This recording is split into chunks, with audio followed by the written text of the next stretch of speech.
Dov Baron is a longtime friend and one of the world's most respected authorities on leadership today. His newest book is One Red Thread. It's all about purpose, and that's what we're talking about today on Walking the Walk. Inspire, empower, and guide people to their very best. These are the people who are walking the walk. Your host, the original Sensei leader, Jim Bouchard. I love that, the original. That's kind of a cool thing to say about myself. So, not the only, but maybe the original. We'd use up the entire show talking about Dov Baron's resume, and I'm sure we'll touch on highlights as we go along. But his newest book is really fascinating. It's called One Red Thread, and the focus is on purpose, specifically connecting with your purpose as an individual and as an organization. So let's jump right into it. Dov, why is this so important? Why is purpose so important? I don't know. You have to read the book, right? Read the damn book, man. Nice. Purpose, it's a fascinating subject because we know millennials want to do meaningful work. That's number one, right? That when people talk about millennials are not loyal, we can't find good people. But one of the things that keeps millennials loyal is meaningful work. It's right at the top of their list of the things that are most important to them in work. And so what is meaningful work? Well, one of the big parts of what meaningful work is to work in purposeful work, meaning it has a purpose. So you as the individual, as the leader, have to know your purpose. You also have to know the purpose of your organization so that the people you're taking on can feel connected to that. You see, we are meaning-driven human beings. We look at meaning-driven beings, humans. We want to find meaning in things. If we don't have our own purpose, we don't find our own meaning, we want to attach to another one. That's how we get tribes. That's how we get the kinds of things that cause also problems. It can cause great solutions. So having a purpose that is caring and loving and supportive can be it can be great glue for bringing people together. That's one of the main reasons, is it builds enormous loyalty. I know you speak to everybody, not just millennials, but it's interesting because you brought the topic up, and a lot of people do these days. And, geez, it's interesting. Every generation goes through that same iteration, isn't it? That somehow the generation that's coming up is inadequate in some way. So let's talk about that, because I know what you're talking about crosses all generations. Doesn't matter. And I found, right, when we agree, I think most people, if they allow themselves, do place a great deal of emphasis on the meaning. It hasn't always been encouraged. I mean, tying into a sense of purpose hasn't always been. It used to be just show up for work and do your job because we're paying you, right? But I don't know if that's enough for most of us, is it? But I think you made a great point there. The distinction is power. See, the power differential has changed. There was a time when I was the employer, I had the money, I had the power, you come to work for me, and you shut up and get on with it. Now, let's all remember that Jim and I are over 30, so we can remember at least, right, we can remember at least the halo of the hippies. And the halo of the hippies was, I'm not going to work for the man. Well, guess what? The hippies are now the man. The man, that's right. Yep. Right. They are now the man. And that they didn't intend to, but they also didn't have the freedom. They wanted to say, well, I don't want to work for the man, but how the hell am I going to pay the rent? It's inevitable, isn't it, really? I mean, right. Yeah. Well, it's not now, and this is what's wonderful. This is why it is different for millennials, is because millennials go, okay, I don't want to work for the man.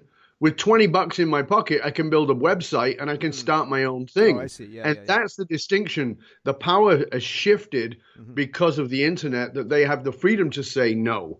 So now, you're right, meaning was always important. It was important in the 60s. We all talked about it.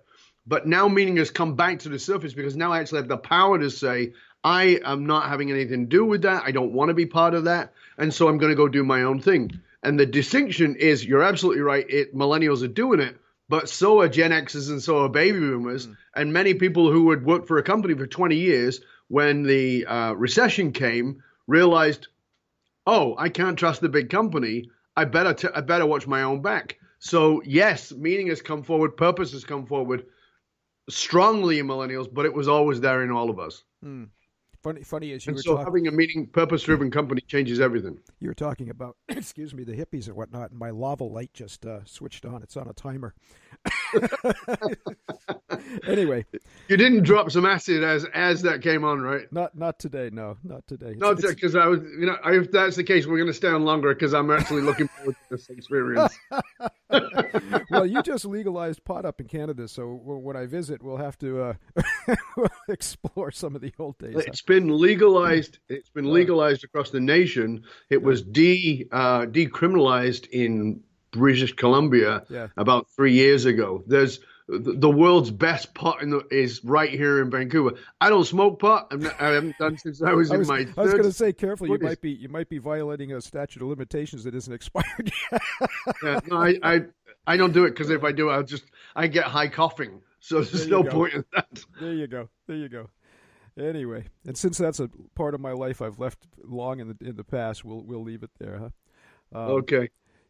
Now, getting back to this idea of purpose, it's interesting because I know you run up against this, and I do all the time, and it's an interesting parallel to my life as a martial artist, and I know you've had experience there too, so you might identify. In martial arts, there's two big categories: the soft arts and the hard arts. And the hard arts, for those who don't know what I'm talking about, think about karate or boxing or something where you're really talking about an external expression, right? A burst of power, very tangible. Yep. You can see it, you can feel it.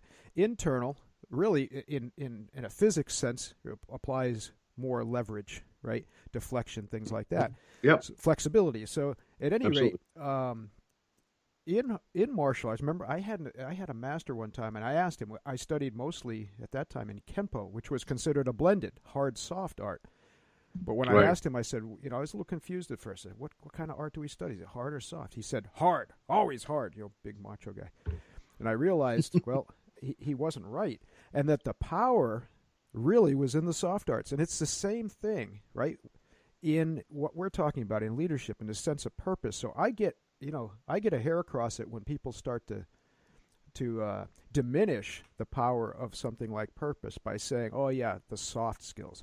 Well, soft skills, but I mean, how essential? What can you do without it? Let's dive into that a little more. I mean, what can people possibly freaking accomplish without really identifying and understanding and connecting with that sense of purpose? It's a great question, because at the end of my podcast, one of the things I say is if you're losing your people, come talk to us, because we provide the concrete soft skills. And people say that's a weird thing to say, but concrete is what you pour into the foundation of every building. It's liquid, it's soft, and it becomes the foundation of everything. And that is my philosophy around the quote soft skills.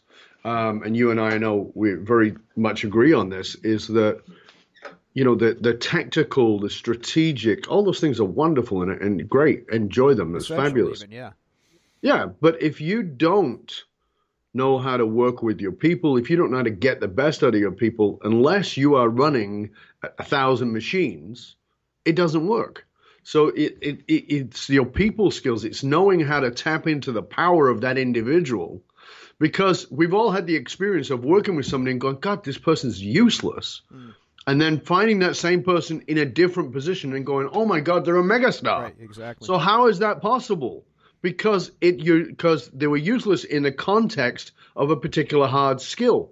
But when you find out who they are, what drives them, and that's what purpose is about, when you find out the primary driver of that human being, what it is that at their core that gets them out of bed in the morning, they will come and do the hard things for you because they're driven by something more powerful than a paycheck. And that is what changes absolutely everything. Yeah, and that shouldn't be left to somebody 9 levels down the chain in the HR department. I feel that it's our responsibility as leaders, at least in the circle that's closest to us, right, to really connect with people and understand it. But let's go to an extreme for a second. Let's say I'm totally lost as an individual first. Then we're going to roll this back to an organization. But as an individual, I'm totally lost. Just having, and I think we all have moments like this in our life. I just don't know what my purpose is right now. So how will you guide them to identify it? That's a great question, because you're right. We do helping individuals, leaders, organizations, and companies find their purpose. But we always start with the individual. So, and very often people think they know their purpose, but they don't. So, let's start here. Let's start with where the misdirect is. The misdirect is often in passion. People think that their purpose is their passion. Your passion and your purpose are vastly different things. So let me just explain it to you simply. If you are a heterosexual male and I ask you what you are passionate about in your teens, I'm pretty sure that the answer will be naked women, right? And so if that's the case, and your passion is your purpose, therefore it should be your career, then why aren't you in the job of gynecology? And the answer is because it was a passion and it's transitory, right? So your passion and your purpose are different. Your passion is the vehicle that transports your purpose. That's all it is. When the vehicle runs out, you have to move your purpose to another vehicle. So that's why very many entrepreneurs feel like, oh, I'm all over the place. But when I do the work with them, they go, oh, I've always been on target with my purpose. Yeah, you've just changed vehicles. And sometimes you've abandoned the vehicle too fast, and sometimes, whatever it is. But so there's a distinction between passion and purpose. Passion is transitory, purpose is not. The next thing to understand about purpose, and again, as you said, this is in One Red Thread, in my book, One Red Thread, which helps you to find your own purpose. And I've just written another book that goes with it, which is called Purpose's Missing Piece, which is actually about putting purpose into your organization as well. So you can find that. They're both on Amazon.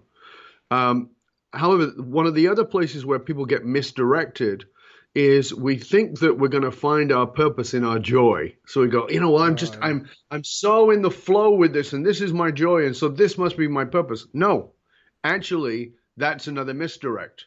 So people say, well, where do I look? You actually don't look at your joy, you look at your pain. If you want to find your purpose, it's actually in your pain. The reason that Jim Bouchard is in leadership is because the particular kind of leadership he delivers is the kind of leadership he needed. It's his pain. It's what was happening to him in his childhood and his young life, and that has catalyzed that action that has now manifested into a career. So our purpose is actually embedded in our pain, not in our pleasure. I'm not going to say that this is spooky or mystical, because I know that you have, science embedded behind what you just said. And we've known each other for quite a long time, but you just hit something that went all the way in, and I hadn't thought of it that way. And you're exactly right. I hadn't thought of it exactly that way. That everything that I'm doing, it draws from, the darkest places in my life, darkest experiences in my life, and that, I had to learn how to transform myself and grow as a person, and that led to this journey, right? So, that's incredibly insightful, and people pay attention to that, right? But the other thing is, thinking about it, go ahead. Just thinking about it at a deeper level is, I believe, maybe I'm crazy, but I believe that human beings are basically good. And when we find something good, we want to share it. Mm-hmm. Now, the bad part of that, because everything has a double-edged sword, the bad part of that is if we find something that we get hooked into that's not good, we still want to share it. So, you want to get out there and share your crack with your friends, or your Kool-Aid with your buddies or whatever it is. But when we genuinely find something good, we want to share that, particularly if it came out of our darkness. So when you've come out of that dark place and you go, I made it back, there's a part of you that goes, shit, how many people do I know who have gone through or are going through something like that? How many kids are about to go through it? Yeah. And that's the point. And I don't want them to go through it. So how can I ease that pain? That's where your purpose is embedded. Mm-hmm. That's what you've got. So your purpose is always embedded in the pain. So how can I alleviate the pain of others so they don't have to go through my pain? So that is where your purpose is always going to be. And most people don't want to look at that dark place. They go, well, that was the past. Well, here's the news. Your past is leaking all over your present and is about to pollute your future until you examine it and turn it into purpose. Yeah, that idea of hard fixed past is a really strange phenomenon, because if it were truly something that you could leave behind, it wouldn't occupy your thoughts here and now in the present. And I'm not trying to be mysterious about that, but that, That's just a cold psychological fact. Now, you hit something very interesting, too, and ironically, what the ancient masters in Asia were talking about, right? Of course. But at any rate, they were very insightful people. They much more grounded than I think we give credit for these days. People glom on to these, let's, for lack of a better term, these new age ideas and philosophies, and they're trying to conflate them, trying to squeeze them into places where they weren't intended to. One of my masters used to say this. He said, these guys weren't trying to be spooky. They were just trying to understand life. And they happened to write in poetry because that was the vehicle of the time. And so now we take that, we turn it into T-shirt slogans and bumper stickers, right? And speaking of which, you talked about, this idea of people being hung on joy. And I know there's a huge movement in psychology today that's really questioning, especially here in the West, our fixation on happiness, huh? That we kill each other. That was a Freudian slip. We kill ourselves and each other in pursuit of this ideal of happiness. And what they're saying now is that's probably a dangerous fixation, right? And that seems to be a parallel to what you're saying there. Yeah, it's a very good point. I think that, first of all, if I come and tickle you, you'll be happy. Mm-hmm. If I stop tickling you, you'll stop being happy. So happiness, like passion, is transitory, right? Satisfy. We're slipping back to China again. Yes. Right. Yeah. It's transitory, right? It's in Greek Greek philosophy. It's in Chinese philosophy. It's across the board. That was a lot of those things were my studies. So these are transitory things, and so if I'm always looking to be happy. So here's the thing to just help everybody understand this. When you look at that person on the corner street with a needle in their arm, or they're stumbling down the street because they're drunk or whatever it is, you might judge them and say, oh, what a waste of humanity, or blah blah blah. But here's the first thing you need to know about human beings. This is not about those people on the corner, and it's not about you. It's about us. The multiple billions of us on the planet. Human beings are addicts. So just take that in for a moment. Every human being is an addict. Every single one of them. Some of them are addicted to cocaine or heroin or alcohol or cigarettes or coffee. Some of them are addicted to church. Some of them are addicted to looking good. Some of them are addicted. Some of them are in addictive relationships. Some of them are addicted to sex. So there's some of them are addicted to work. So there's a myriad of addictions, and the spectrum of socially acceptable is what changes it, the way we look down on it. But when you begin to understand that, and you understand that human beings are all addicts, then you go, well, why are we addicted? Because addictions are for one reason only. Well, there's two reasons, but they tie together. The one is community, and the other one is to feel better. And we feel better when we have community. That's why they're tied together. So we are all trying to feel better. What does that mean? It means we're all trying to feel a bit happier. Mm-hmm. So you start understanding that, and you go, okay, so is my pursuit of happiness what is actually destroying my life and making me willing to destroy other people's life?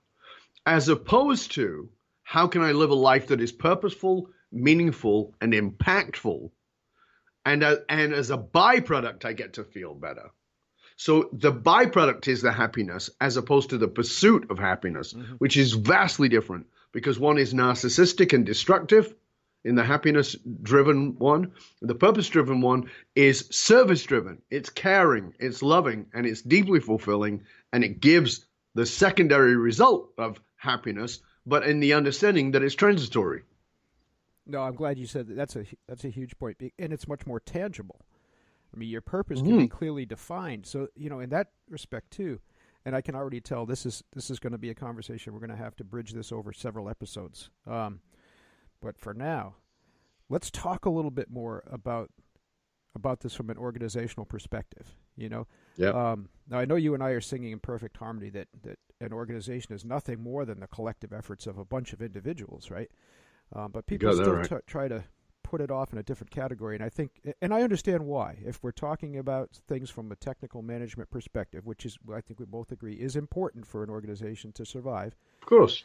But still, they need to connect that technical aspect to something that we're talking about here, that sense of purpose, and to make it tangible, make it real.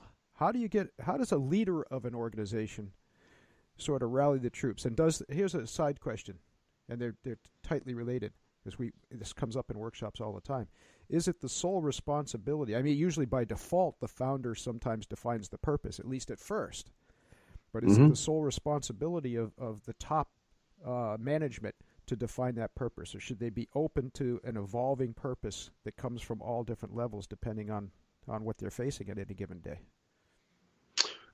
Great question. So, and multi-layered, as you said. So, first of all, you're absolutely right, is that purpose is generally defined by the founder. However, having said that, most founders don't define their purpose. The reason, true enough, right? Yeah. Right. So most of them. So when I go into a company and talk about purpose, one of the things I'll say is, if this is a multi-generational family, if there's a pretty good chance that you've actually lost sight of the purpose, if it ever existed, because the real reason that people go into business is because they want to create a better life for themselves and the people that they love. It's not very purpose-driven. It's just like, I just don't want my kids to suffer. Right? Okay, great. That's not the same as having purpose. Now, sometimes there genuinely is purpose there. That's a different thing. So when we go very often they'll say we have a purpose. What they actually have is a mission statement, or they've read Simon Sinek's book, Start With Why, which is a great book. And it is better than a mission statement, but it's not purpose. It's a why. Purpose is the why of your why. It's what's underneath that, what psychologically drives you. So we say, if we can get the owner, if we can get the founder, if we can get the person who started the business, then we start digging into the depth of what that is. Now, here's the thing. What we do is we want to work with the executive team. So you got your CFO, your CMO, your CIO, etc., all those together. And what we're doing is we want to find the number one, start with personal purpose. What is the personal purpose of each of those people? Once we've got that, they begin to see something which I love, which is, I wrote my dissertation on, which is they see the resonance of why they were all drawn together. How the hell did we end up working here, all of us? And, if you think about it in the big sense of thing, that's kind of weird. But here's how we were all drawn together. And they start to see the commonality between, there's a thread that runs through, one red thread that runs through each of the people who are in that executive team. And then they go, well, we're at this company. What does this company do? What do we actually facilitate? And when they see that, then we start going into what's the purpose of the organization. And that purpose doesn't change. That's core. The expression of it certainly can change, but the purpose remains the same. It's still the same core. Now, what we do is we're developing a program where we can take that into the culture of an organization, have everybody in the organization find their purpose, and then look for the one red thread that ties them back into the corporate purpose. Now, here's what's interesting about it. Purpose is a magnet. What that means is it attracts on one side and it repels on the other. So it pulls the right people in and they're like, oh yeah, I'm so aligned with this purpose. And other people are like, I don't give a crap about this, and they go away. Which is great. It's fantastic because you're losing far less and you're gaining far more. Because here's the other thing, and I wrote about this in Purpose's Missing Piece, is that your people then become they become evangelical about your company, and they start your best recruiters are the people who work for you. So that is one of the great benefits of being a purpose-driven organization with purpose-driven leaders and a purpose-driven culture, is your people become the human resource. They become the pool. They start pulling great people in, and it repels the bad ones out. Yeah, I imagine they operate as filters too, right? Because when you feel great about, when your work and when your personal purpose, I'm not trying to be alliterative on purpose, but when your individual purpose is in alignment with that organizational purpose, right? You don't want anybody polluting that, right? So exactly. When you hear somebody that says, right, that sounds like a great job. Can you get me an interview? And that person isn't right. You're more likely to say, hey, you know what? You can probably find something a little bit better fit for you, right? Yeah, or we don't have any availability.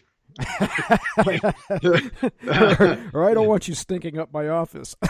Right. I really like you, but I don't want you here. Right. So. Oh, and don't we all have people in our lives like that, right? Exactly. Of course. Exactly. Right. Yeah. It's a wonderful, wonderful filter. You know, I was working with a company in Philadelphia. They are in health technology, and I had been working privately with the CEO and been mentoring him and helping him to find his purpose. Right.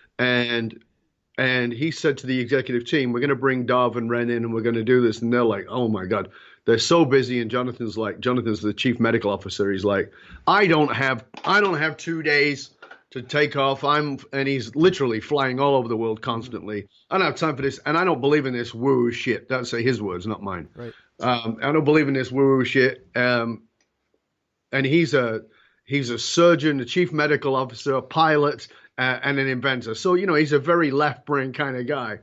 And I was talking to a CEO here in Vancouver who knows him well. And he said, he started telling me about it. He started to cry. He goes, because tears flooded over him. He's so much joy, so excited about how everybody is suddenly and he talked about how there's members in the executive team that he's been friends with for 12 years, and he knew them better in 2 days, and they're more bonded than they've ever been as a company. Now, when you get that kind of momentum of people going, okay, we're here to change the world with what it is we do via this vehicle, wow, that is transformational. I'm so glad you shared that story, too, because that happens, and I understand it. People have what they feel are more pressing priorities at any given time, or they're just outright busy, and they forget, right? We all forget sometimes that, the real power that drives any organization is the people, right? And the relationships that we have within that organization, because without those, the organization it can't exist, or it's dying. I mean, there's a lot of I've been challenged on that, and I've been in organizations where I've seen it. People say, well, everybody around here are a bunch of assholes, but we seem to be turning a profit still. I said, well, yeah, and you might live long enough to see that happen, but somewhere along the line it's falling apart, right? And we see that. We can of course we can isolate metrics that'll show them it's dying too. But we also know that engagement is less than a quarter of your workforce is engaged. Right. So if you're making a profit, that's awesome. Good for you. You're doing that with a 25% engaged body of people. What would happen if you had 50% of them engaged? Well, that's the thing, isn't it? That's the thing. When you dig behind the data, right, behind these numbers, you see it. We can say globally that less than a quarter of the workforce is engaged. And a lot of people take that and say, well, that means a quarter of my people or 3/4 of my people are disengaged. And sometimes I say, yeah, that might be. But here's how those numbers play out. Your competitor that's kicking your ass, 70% of their people are engaged. And that's why they're kicking your ass, right? You're on the other end. I said the data. You think it's marketing. You think it's marketing. You think it's some strategy. Right. But the strategy is the people. Right. So the strategy is the people. So bottom line is, if you're making a profit, that is awesome. And I always say, we're doing good. I don't know if we need this. And I go, great. The stats on engagement. Yes. Well, what if you just doubled the engagement? Exactly. That's it. Exactly. Just double that and then see what happens to profits. Well, as we wrap things up, this is a perfect commercial for both our work individually and for the collective work we're going to do in the future. And so, because that's what it is. You cannot ignore this. You can't afford to ignore what we're talking about, right? You do so at your peril. So, it's hard. Sometimes it's hard for Dov and I to sit here and show a clear cause and effect when we're talking about your bottom line sometimes with what we're teaching, what we're sharing. But we can sure as hell show you what happens when you don't pay attention to it. And that happens sometimes. That's a great point. Yeah. Hey, let's tell people first of all how to access One Red Thread and everything else that you're doing, and then we'll say goodbye for today. Thank you. So first thing is, if you want to find out more about me, you can go to my website, which is fullmontyleadership.com. There you'll find access to my blog with over 500 articles, my podcast, which also got more than 500 episodes, and my YouTube channel, and all the other resources are there. And what's more is, actually, if you go to fullmontyleadership.com /gift, guess what? I'm going to give you One Red Thread. You can go to that page and you can click on the image of One Red Thread. And instead of having to buy it, you can have it as an ebook for you there. Also, as I mentioned in the show, I have a brand new book that is a companion to One Red Thread, which is called Purpose's Missing Piece, which allows you to tap into how to put this into your organization and have your people become fiercely loyal inside of your organization by tapping into entrepreneurship. So how that can work for you too. They're both there. Find them there. And here's one other thing. I want to ask you to do something. Jim puts together this show, finds you great guests, takes his time and his guest time to bring you the very best in what it is that you need to learn. As leaders, leadership is about impact and influence, and part of that is reciprocity. So what I want you to do is I want you to let Jim know what you got out of this show. Write to him. Go to iTunes, rate, review, and subscribe to the show and share it with others. Let him know that his time and his energy and his effort were worthwhile. Let him know what you got out of this particular episode, and you can personally email me, dov@dovbaron.com, dov@dovbaron.com. Write to me, write to Jim. Tell us what you got out of this, because information is worth the hole in the donut. Transformation comes from application. Tell us what you're going to do with it, and you can write to me personally, and if I can help you or your organization, let me know. I know it's crazy to do that on air, to give out your personal email, but I do that, and you'll be surprised at how few people take me up on it. So don't be one of those. Be one of those amazing people who really gives the gratitude to Jim and lets him know that you appreciate what he's done. Thank you for having me on. Thank you for allowing me to serve you and the audience, Jim. I really appreciate it. Dov, from the heart, thank you so much, and I can't think of any better way to wrap things up today. Thank you. Thanks, mate. Keynotes, workshops, retreats, webinars, and ongoing training. Each program customized to your unique needs, interests, goals, and budget. Inspire, empower, and guide people to their very best. Learn more about Jim Bouchard and the Sensei Leader at thesenseileader.com.